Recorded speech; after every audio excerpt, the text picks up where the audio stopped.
తెనాలి మారిస్పేట్లోని శ్రీ శ్రీరామ భక్త అప్పలస్వామి గుడిగా ప్రసిద్ధిగాంచిన శ్రీ కోదండరామస్వామి వారి దేవాలయంలో భోగి పండుగ మహోత్సవాలు ఎంతో ఘనంగా జరిగాయి. ఈ సందర్భంగా 365 నర్మద బాణాల లింగాలకి రుద్రాభిషేకం నిర్వహించారు.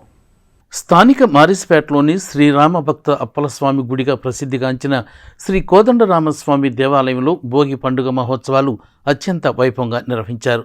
శివముక్కోటిని పురస్కరించుకుని 365 నర్మద బాణాల లింగాలని ప్రతిష్ఠించుకుని అభిషేకాలు, రుద్రాభిషేకం నిర్వహించినట్లు శివానంద కుమార్ తెలియజేశారు. సాయంత్రం శ్రీ గోదాదేవి రంగనాథుల స్వామివార్ల కళ్యాణోత్సవం అనంతరం భోగి పళ్ల పండుగ జరుగుతుందని ఆయన తెలియజేశారు. ఈ కార్యక్రమాన్ని ధర్మకర్తలు కోనపల్లి నారాయణ స్వామి, లంక శివానంద కుమార్, లంక శివ ఆంజనేయ ప్రసాదులు పర్యవేక్షించారు. ఆలయ ప్రధాన అర్చకులు దినమణి ధనుషు సుబ్రహ్మణ్య శర్మ, కిరణ్ శర్మలు కార్యక్రమాన్ని నిర్వహించారు. మొత్తం కార్యక్రమాలను శ్రీ విష్ణుభట్ల ఆంజనేయ శాస్త్రి పర్యవేక్షణలో జరిగాయి. ఈ రోజున శివముక్కోటిని పురస్కరించుకొని మన మారిస్పేటలో గల రామభక్త అప్పలస్వామి వారిచే ప్రతిష్ఠింపబడినటువంటి కోదండరామస్వామి దేవస్థానమున ఎంతో వైభవోపేతంగా ఈ రోజున 365 నర్మద బాణాలని మహాలింగేశ్వరుడిగా, బాలాత్రిపుర సుందరి సమేత మహాలింగేశ్వరుడిగా ప్రతిష్ఠించుకొని దానికి ఆరుద్రోత్సవం సందర్భంగా అన్నాభిషేకము, అదేవిధంగా విశేషముగా పంచామృతాలతో అభిషేకము కార్యక్రమాలు జరిగినాయి.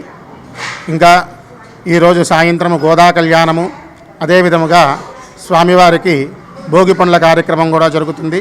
కావున 50 మంది భక్తులు కూడాను విశేషంగా ఈ యొక్క కార్యక్రమంలో పాల్గొని ఆ యొక్క కోదండరామస్వామి వారి యొక్క అనుగ్రహాన్ని, బాలాత్రిపుర సుందరి సమేత మహాలింగేశ్వర స్వామి యొక్క అనుగ్రహాన్ని పొందవలసిందిగా కోరుచున్నాను. భక్త మహాశయులందరికీ భోగి శుభాకాంక్షలు అండి.